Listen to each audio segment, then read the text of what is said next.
puedo decirle que este tema es curioso entre muchas personas. Y la salvación es un caso que algunos la creen de una manera, otros la creen de otra. Unos creen que se ganan la salvación, otros creen que pierden la salvación, otros creen en una salvación que no se pierde, y hay otros que creen incluso que todos serán salvos, cristianos y no cristianos. Sin embargo, hay tanto que ver en eso, pero yo puedo limitarme a creer fundamentalmente a lo que está en la Biblia. Lo que está en la Biblia es mi dicha, es tu dicha, es la dicha suya. Afirmar su fe en lo que está en la Biblia será una dicha permanente para toda la realidad de nuestra vida. Ok, entonces, hay algo en lo cual quiero que me ayuden, porque el tiempo es un tiempo que debemos de aprovecharlo, y es con la Biblia. Voy a dar citas diferentes para que avancemos porque el tiempo es corto. La hermana nos va a leer primer carta de Timoteo, capítulo 1, verso 15.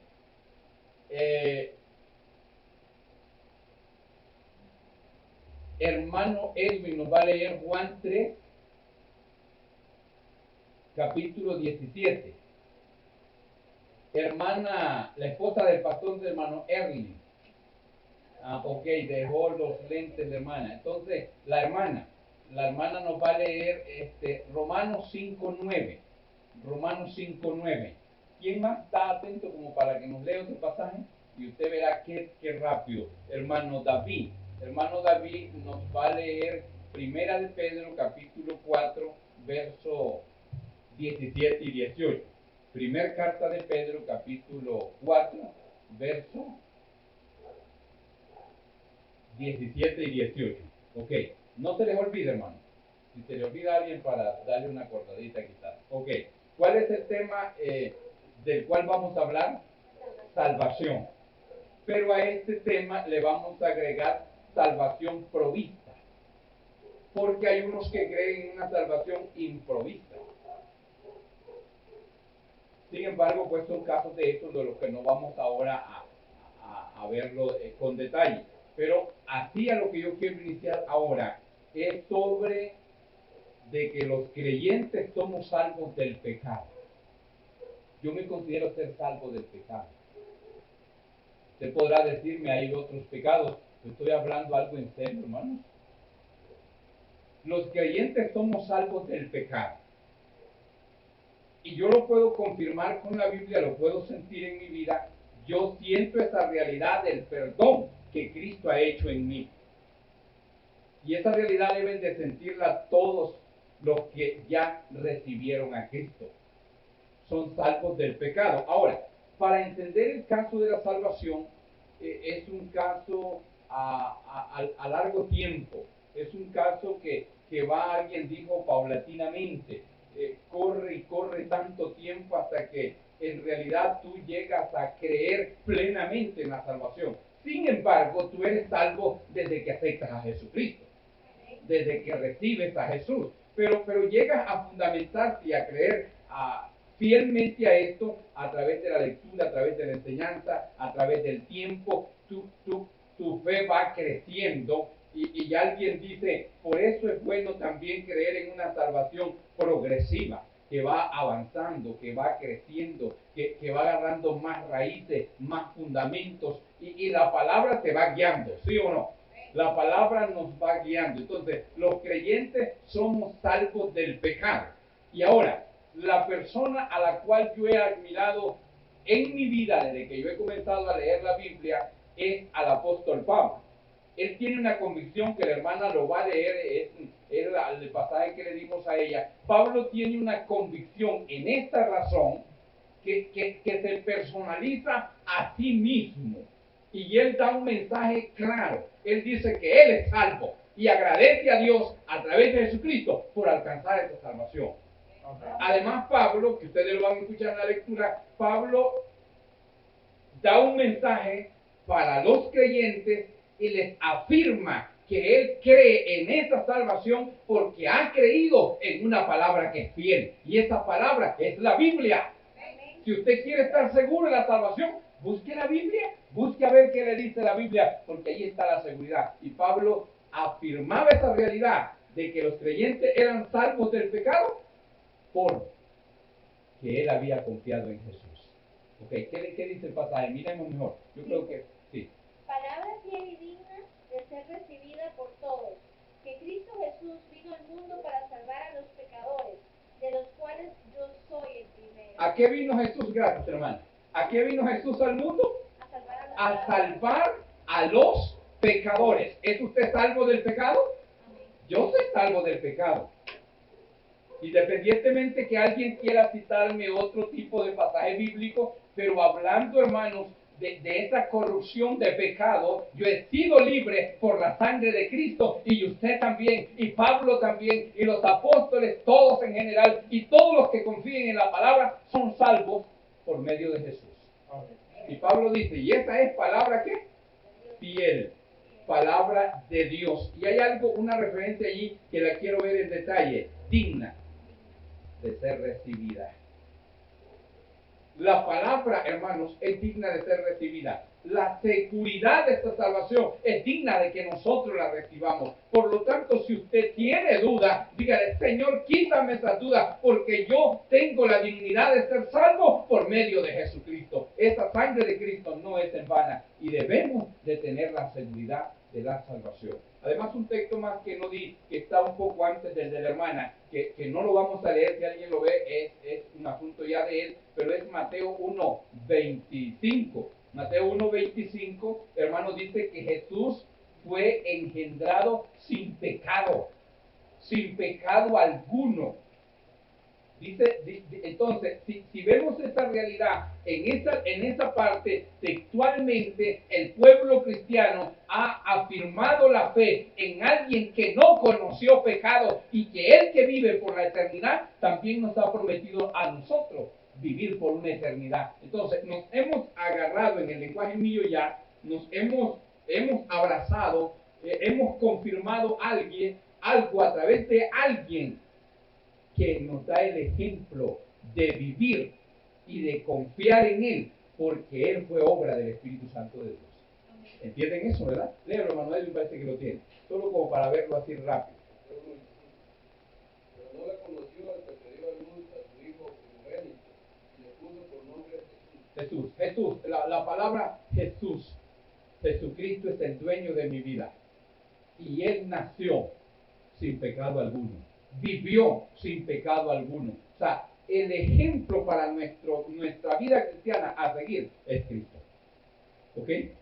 Desde su principio hasta el final que estuvo en la tierra y hasta la eternidad que Él sigue viviendo, que sigue vivo, Él es sin pecado alguno. ¿Entienden eso, verdad? Entonces, somos salvos del pecado. ¿Quién tiene Romanos capítulo 5, verso 9?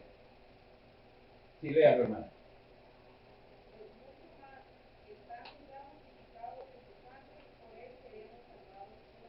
Ok, vea esto. Dice que estando ya en Él, justificados, ¿por qué?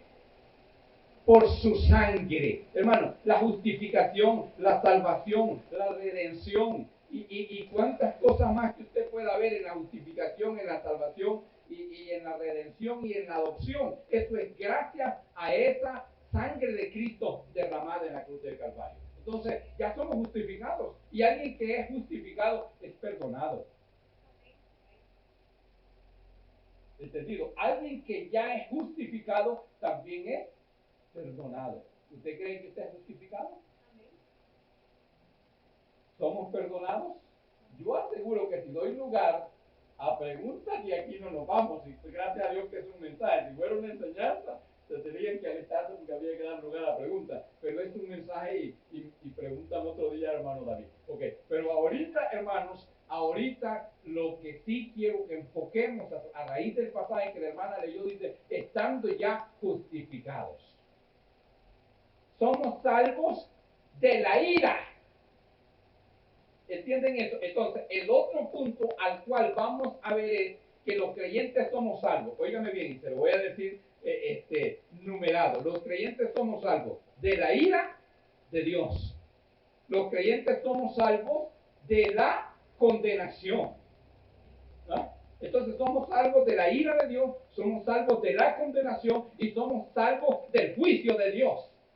Que es el caso donde hermano David está enseñando, hay que ponerle mente ahora. Los creyentes somos salvos de el juicio de Dios. Y dele gracias a Dios, usted hermano, no voy a entrar en detalle, démosle gracias a Dios que nosotros somos salvos de ese juicio que Dios va a hacer en la tierra y entre todos los seres vivientes. Démosle gracias a Dios por eso. Ya le doy la palabra, hermano, no se preocupe, yo le mantengo un poquito ahí el tiempo. Entonces, demos gracias a Dios que nosotros somos salvos de esa ira de Dios también. Porque será algo terrible, pero no nos alcanzará a nosotros. Gracias al Señor. Le vamos a dar un minuto, hermano, quizás mucho, pero díganme. Todo ese combo que estaba mencionando en la salvación es por fe. Y el pasaje en Hebreo 11:1 dice: después la fe, la certeza de lo que se espera, en la convicción de lo que no se ve. Entonces, todo ese combo lo ganamos por fe solamente. Amén, amén, amén.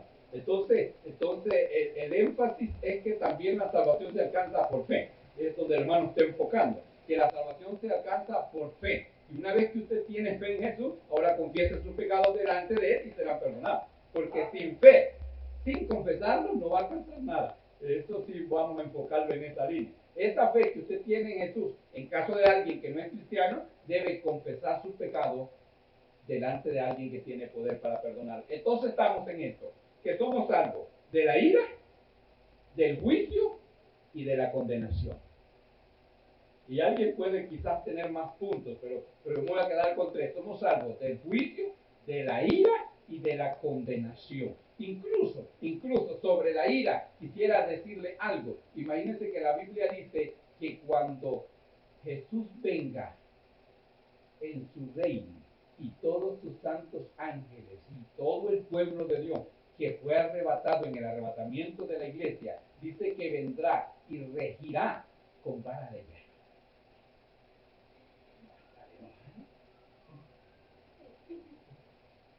No entro en detalle en este pasaje porque tiene que ver con el aspecto sobre la dispensación del reino, porque también para ver algún caso más específico sobre la salvación, a veces es bueno estudiar las 7 dispensaciones. Las 7 dispensaciones desde su principio a fin, y la última es la que se está viendo ahorita con el hermano David, que no termina este año, aseguro que no termina, sobre la dispensación del reino. Entonces, hermano, pero sin embargo, todas a su momento, alguien me dijo un día, hermano, ¿y qué significa dispensación? Entonces, dimos una explicación sobre lo que sabemos sobre eso, pero la verdad es que cada dispensación tuvo tiempos diferentes. Fueron tiempos diferentes en cada dispensación. Voy a mencionar una para que no quede mucha duda. La dispensación de la inocencia y la dispensación de la conciencia fueron diferentes. Algunos de ellos, y aquí sí voy a tocar un poquito del punto que tocó el hermano David. Algunas de estas dispensaciones hubo gente que las vivió las dos, porque estuvieron en la final de la primera y pasaron a la segunda. Hubo gente que vivió las dos. Sin embargo, hermano, cada dispensación, la palabra dispensación significa un intervalo de tiempo que determina de 2000 años o más. Y en eso, porque estoy hablando del tema de la salvación, quisiera enfocarle esto, que la iglesia está viviendo la dispensación de la gracia ahorita. Y por eso los predicadores, los maestros, los que pertenecemos a Jesucristo, hablamos de una salvación que se encuentra solamente en Jesús por medio de la gracia. Sin embargo, también quiero advertirles que en todas las dispensaciones, desde la primera hasta la última, ha habido oportunidad de salvación, pero muchos se han quedado esperándola y no la pudieron obtener, porque hay que recibirla cuando se le está aplicando en su tiempo. ¿Cuál es el tiempo de ahorita? Ahorita se está aplicando una salvación en su tiempo, se llama salvación por gracia, debe de recibir a Jesús. Si no, alguien puede pasar a la otra dispensación terminando la gracia y va a decir, me la perdí. porque pasando la dispensación de la gracia habrá otro intervalo de tiempo que quizás usted ya no esté y va a haber oportunidad, pero para otros, quizás para otro, para alguien que se quede ahorita, quizás ya no va a haber. No voy a entrar en detalle en eso porque es muy largo y porque mejor escucho al hermano David. Es mejor escucharlo en la línea de la dispensación del reino. Ok, entonces, ¿dónde estaba? Estábamos con Romanos, creo que la última cita que dimos, que se leyó fue Romanos 5:9, en que los creyentes somos salvos de la ira, de la condenación y del juicio de Dios. Ok, entonces vamos a lo otro. No sé si di Hechos 2:40, no sé si di Hechos 2:40. Si no lo di, alguien me ayuda a buscarlo, porque vamos al tercer punto. Vamos al tercer punto sobre esto. Dicen los predicadores que en la homilética nadie se puede pasar de más de 3 puntos, pero yo aquí voy a avanzar hasta como por 5, así que no estamos terminando todavía para esto. Tenemos tiempo. Ok. Entonces, hermano, sí, la hermana lo va a leer. Yo le digo, sí, hermana, espérenme un momento. Entonces, hermano, ahora, después de este segundo punto, quiero que miremos esto. Los creyentes somos salvos de una generación perversa.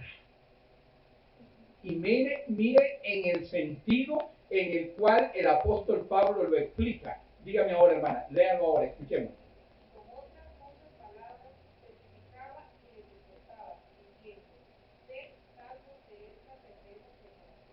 Oiga esto, gracias, hermana. Saboreemos esto. Dice el apóstol Pedro: y con estas y muchas otras palabras se dirigía a una congregación, se dirigía a un pueblo, se dirigía a una tribu, se dirigía al pueblo de Israel y les decía: sé salvos de esta perversa generación. Es decir, que la época del apóstol Pedro, y valga la redundancia para detenerme un poquito allí y decirle esto, el apóstol Pedro está predicando netamente a la nación de Israel. Y les dice: sé salvo de esta generación perversa. Si yo uso el lenguaje de generación o si usamos el lenguaje de dispensaciones, en cualquiera de los lenguajes que utilicemos, hermanos, siempre ha habido generación o gente perversa, desobediente, rebelde e impía, que no creen ni en ellos mismos, no creen en Dios, no creen ni en su familia, y así que son gente de una vida absoluta. En todas las dispensaciones o en todas las generaciones ha habido gente de ese tipo. Pero ¿a dónde ha estado la esperanza? ¿A dónde ha estado la seguridad? En aquella gente que se ha firmado en la palabra, que ha confiado en un Dios verdadero, que ha oído la palabra de Dios. Esa gente ha sido la victoriosa. ¿Sí o no? Amén. Esa gente ha sido la victoriosa, porque si usted lee la Biblia, todos los que han aprendido a escuchar a Dios y han obedecido a Dios han sido rescatados de cualquier circunstancia difícil que hayan vivido en su generación o en su dispensación. ¿Me explico? Entonces, digo, ya esta es una interferencia nada más. Digo, ¿vale la pena obedecer al Señor? Amén. ¿Sí o no? Amén, hermanos. Vale la pena servir al Señor, porque no importa si ustedes dan un vistazo alrededor de su Heredia, alrededor de su Alajuela, alrededor de su Costa Rica, alrededor de su Nicaragua o de cualquier otro país, ustedes van a ver generación perversa. Pero en medio de eso hay una gente, hay un personal, hay un grupo, como le llaman algunos, hay una iglesia del Señor adorando y glorificando su nombre, y Dios tiene promesas para esta iglesia, Dios tiene promesas para este personal, Dios tiene promesas para este grupo que ya confesó sus pecados delante del Señor. Y por eso yo abrazo la salvación que Cristo ofrece, porque esta salvación es eterna. Amén. Amén, hermanos. Esta salvación es eterna, y por eso, si hay algo a lo cual me insta a seguir en la vida cristiana, esta es la confianza que he tenido en Jesús, porque las promesas de Él son reales y verdaderas. Y yo confiaré siempre en las promesas de nuestro Dios. Entonces, Pedro, voy a decirle un poquito más sobre eso mientras nos vamos a la otra cita. Pedro, el apóstol Pedro, hermanos, con ese mensaje de muchas palabras, ante mucha generación o ante todo todo Israel, usted puede darse la idea cuánta gente Pedro conquistó para Cristo. Con muchas palabras, o sea, para conquistar gente para el Señor hay que hablar mucho, hermano David. Sí, sí. ¿Ah? O sea, no podemos conquistar gente para el Señor sin hablar. O sea, para que la gente tenga seguridad de una salvación hay que hablarles de esta seguridad. Amén. No hay que hacer como un animalito, si se puede mencionar así, que hay en la mar que se llama molusco. Este se encierra en una concha y nunca abre más. Nunca abre más, nunca habla más. Ya en el lenguaje nuestro es alguien que se calla y nunca habla más, es parecido a un molusco. Se encierra en su propio capricho, en su propia creencia y no la testifica. Y por eso es que Dios tiene muchos predicadores para que prediquen y testifiquen del Señor. No nos vamos a encerrar en estas cuatro paredes. Hay que ir y predicar el Evangelio y un Evangelio de salvación. ¿Me explico? Que no se la gana. ¿O hay alguien aquí de los... Gracias, hermano. ¿Entre ustedes hay alguien que se ha ganado la salvación? ¿Sí?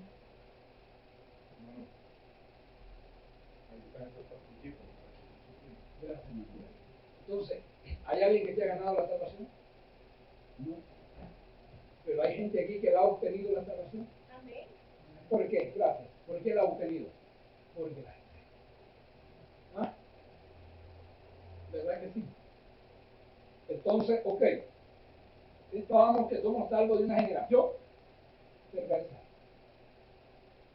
Somos salvos de esa generación perversa. Y si yo le hablo con detalle cada uno de las formas de las cuales Dios nos está rescatando, nos está liberando, hermano, esto iría para más allá. Esto iría para más allá. Ahora, hay otro caso de que los creyentes somos salvos también de la muerte. ¿Mm? ¿Sabe, hermano, que nosotros no morimos? ¿Qué es lo que sucede en nosotros entonces? Somos salvos de la muerte también. Hay algo glorioso, misterioso, maravilloso que Jesús hace en nuestra vida, que es un intervalo de cambio nada más, de muerte a vida. ¿Me explico? Un intervalo de cambio de muerte a vida.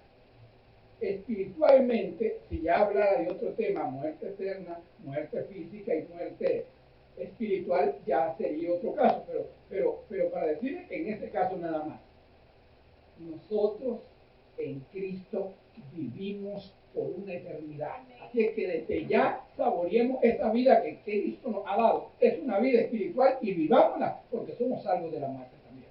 Amén. Somos salvos de la muerte también. Ok, ¿a dónde di otra cita más para que pasemos más allá? ¿A quién por allá? Solo para comprobar algo de lo que dijimos porque se me pasó. Ok, dice que Dios no envió a su Hijo al mundo para condenar al mundo. ¿Para qué lo envió? Para que el mundo sea salvo por él. Si aquí hubiese un amigo hoy, yo le diría que esté esperando. Me explico, si fuera el amigo fuera el hermano David, yo le diría que esté esperando. Pero si fuera alguien de ustedes, ahí yo le diría que esté esperando. Dice que Jesús vino al mundo no para condenar al mundo. Y si usted quiere escapar, si usted quiere escapar del juicio, de la ira y de la condenación, le recomiendo a alguien. Se llama Jesús. Amén. Dice que vino por los enfermos del alma. Vino por los enfermos del alma. Porque el pecado enferma el alma y dirigido a la muerte. Entonces, por los enfermos del alma, los enfermos de la mente, los enfermos del cuerpo, los que padecen de esquizofrenia, para muchos el Señor vino para liberarlos. Así es que a quien les recomendamos es a Jesús. Entonces, el enfoque clave ahora para la salvación es Cristo, en este tiempo de gracia, que no sé cuándo termine, porque ya el intervalo que es aquí donde se detienen un poco los que estudian la teología, es el intervalo de tiempo de esta dispensación ya pasó. Ahorita estamos viviendo un tiempo de gracia sobre gracia. ¿No? Entonces, a donde habíamos quedado, Jesús vino para salvar al mundo, no para condenarlo. ¿Qué esperan los que no son salvos todavía? En caso de aquí hubiera un amigo, yo les diría, ¿qué es lo que espera? Porque Jesús a eso vino, para salvarnos. Y alguien se apodera a veces de este texto para decir, es que al final vamos a ser salvos todos. Yo le digo ahora no, si no acepta a Jesús, usted no puede ser salvo, solamente aceptando a Jesús. ¿Ok? Entonces, yo creo que la última cita fue ya con la mano, vi una de ellas. 1 Pedro 4:17. Sí, en esto de Primera de Pedro, manténgalo hermano, en esto de Primera de Pedro, hay algo que quiero explicarles aquí. Los creyentes somos salvos también de perecer. Y si me regreso un poquito, somos salvos del pecado, somos salvos de la ira, somos salvos de una generación perversa y somos salvos de la muerte y somos salvos de perecer. Y hay algo que yo les quiero enfocar ahora. La Biblia dice, si aún el justo, los que han sido justificados, los que han sido perdonados, con dificultad se salvan, ¿dónde aparecerás tú si no aceptas a Jesús? ¿Dónde? Aparecerías dentro de los condenados. Yo creo que nadie quiere ser condenado de lo que estamos aquí, ¿verdad? Todos quieren ser salvos y por eso les recomendamos a Jesús. Hermanos, leamos el pasaje, por favor. Porque es tiempo de que el juicio comience por la casa de Dios, y si primero comienza por nosotros, ¿cuál será el fin de aquellos que no obedecen al Evangelio de Dios? Y si el justo con dificultad se salva, ¿en dónde aparecerá el impío y el pecador? Es tiempo de qué dice, ¿no? De que el juicio comience por dónde. Por la casa de Dios. Ay, aquí tiene un caso serio. Es tiempo que el juicio comience por la casa de Dios, pero nosotros hemos sido salvos del juicio. Ahora, véalo esto con detalle. Hay un juicio que Dios va a hacer a la iglesia, pero es un juicio de recompensa, no de condenación. ¿Me explico? Dios va a hacer un juicio a nosotros, y en todas las dispensaciones se ve eso. Dios va a hacer un juicio a la iglesia, pero en la ciencia teológica le llaman que ese juicio va a ser, le llaman ellos el dimá de Cristo. El dimá de Cristo, dicen los teólogos, que será en el cielo.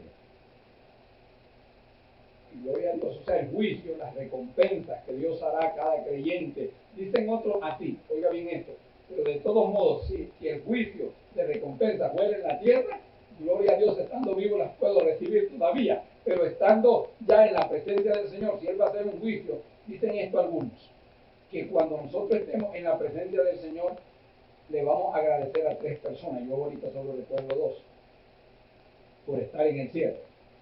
Dicen que le vamos a agradecer a Jesús, y yo creo eso. Dice que sí hay un montón de juicios, ¿no? Sí. Entonces, dicen así, que en el dimá de Cristo, en el juicio que Cristo va a hacer a la iglesia cristiana, entonces le agradeceremos a 3 personas, yo recuerdo solo 2 ahorita. Una es a Jesús. Yo ya le agradecí por haberme salvado. Pero sí, cuando esté en su presencia, en el cielo mismo, me tocara agradecerle otra vez, yo lo haría. Y si me diría de nuevo, hermano, agradecerme, volvería a agradecerse las veces que fuesen necesarias. Porque la salvación es un regalo que no me lo dio ni mi papá, ni mi mamá, ni mi tío, ni mi sobrino, ni nadie más. Se llama Jesús. Él es el que me ha regalado esa salvación. Entonces, 1, que le vamos a agradecer a Jesús. Y 2, es a la persona que nos condujo hasta los pies de Cristo. Así es que si hermano David condujo a hermana Marcey a los pies de Cristo, entonces la hermana va a ir y le va a decir a hermano David, gracias hermano David, porque por usted estoy aquí en el cielo. Y así sucesivamente. Solo son creencias teológicas, pero que acertan. ¿A dónde acertan? En muchas recompensas que se darán a través de lo que la Biblia habla de recompensa, del juicio de las obras que el hermano estaba mencionando. Allí se darán muchos casos, pero lo importante es que estemos en la presencia del Señor desde ahora. Desde ahora. Entonces, el pasaje que el hermano dice que se me olvidó, lo mantiene todavía, donde dice, el primero, el verso 17. Porque es tiempo de que el juicio comience por la casa de Dios, y si primero comienza por nosotros, ¿cuál será el fin de aquellos que no obedecen al Evangelio de Dios? ¿Cuál será el fin de los que no obedecen al Evangelio? Hay un juicio para la iglesia, pero aún, ¿cuál será el fin de los que no obedecen? O sea, a ver, si me regreso otro poquito, solo así rápido, vea bien esto. ¿Cuál fue el juicio o cuál fue el resultado de los que no obedecieron al mensaje en la primera dispensación? ¿Cuál fue el resultado en la segunda y la tercera y la cuarta hasta llegar a la séptima dispensación? Los mismos resultados serán que aquella persona que no se apegue a lo que Dios dice y no crea al Evangelio de Cristo, su resultado es que se queda, su resultado es que fracasa, porque el único triunfo está en Jesús. Amén. Último pasaje, 2 Corintios 2, verso 15, que creo que no se lo di a nadie, alguien me ayude allí. Entonces, sobre esta versión de que los creyentes somos salvos de perecer, allí quiero terminar con ese pasaje en esta razón. Entonces, 2 Corintios, capítulo 2, el verso 15, si creo no equivocar. Porque para Dios somos grato honor de Cristo en los que se salvan y en los que se pierden. También el que sigue. A estos ciertamente olor de muerte para muerte, y a aquellos olor de vida para vida. Y para estas cosas, ¿quién es suficiente? Ok, mire, somos salvos de perecer. Dice que para los que se salvan somos olor grato. Ante la presencia de Cristo, para los que ya son salvos, son olor grato, agradable, amable, benigno, glorioso, pacífico. ¿Y cuánto más? Esto es para los que se salvan. Así es que yo soy grato delante de Dios. Usted también, o usted es ingrato. Me explico, somos gratos delante de Dios. Y dice que somos olor grato delante de Dios. Para los que se salvan. Pero para los que se pierden, olor de muerte. ¿Por qué cree usted que después de 24 horas obligatoriamente se lo lleva para arriba? El cuerpo de un difunto viene. Y dice que delante de Dios los que se pierden son olor no grato, no agradable. Entonces, ¿qué es mejor? ¿Estar seguro de ser salvo o estar inseguro? Es mejor estar seguro. Es mejor sentirse grato, sentirse recibido de parte del Señor. Pero por lo que se pierden, dice, olor de muerte. De muerte, de fracaso. Eso que iba a mencionar, hermano. Olor de muerte quiere decir olor de fracaso, de destrucción. Esto es lo que pasa con aquel que no recibe a Cristo. Pero la solución de ahora es: Jesús vino para salvar al mundo. Todos los que están aquí son evangélicos. Todos los que estamos aquí creemos en la salvación. Si no hay uno que no cree en la salvación, si hay uno que no cree en la salvación, hoy nos toca orar por él. ¿Me explico? Y si hay uno que cree que se la gana, yo le pido permiso al pastor y también le digo, hermano, voy a orar por este que cree que se la gana, porque es mejor que crea que la recibió gratuitamente.